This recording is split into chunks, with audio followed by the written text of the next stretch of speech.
Kabar baik bagi masyarakat yang memiliki kendaraan di Sumatera Barat, pemerintah provinsi kembali memberlakukan program pemutihan pajak kendaraan bermotor atau PKB tahun 2025 di mana kebijakan tersebut berlaku mulai 25 Juni hingga 31 Agustus 2025. Pada program masyarakat dibebaskan tunggakan pokok pajak kendaraan tahun sebelumnya, kemudian bebas dando sumbangan dana kecelakaan lalu lintas tahun lalu dan tahun-tahun sebelumnya, selanjutnya bebas dando pajak kendaraan, bebas bea balik nama kendaraan bermotor atau BBNKB kedua, dan bebas pajak progresif. Program tertuang dalam keputusan Gubernur Sumbar nomor 903/343/2025 tentang pemberian pembebasan atas pokok dan sanksi administratif bagi kendaraan bermotor.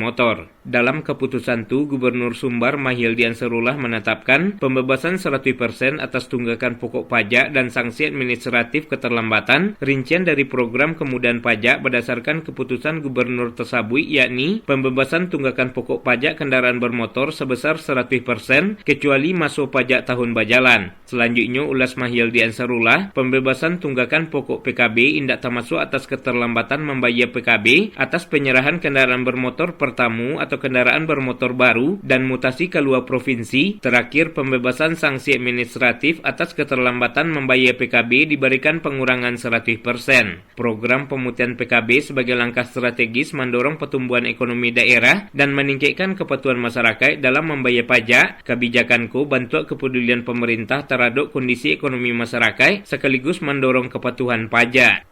Saya Mahildi Ansarullah, Gubernur Sumatera Barat, menghimbau kepada seluruh pengguna dan pemilik kendaraan bermotor di Sumatera Barat untuk memanfaatkan program pemutihan pajak kendaraan bermotor.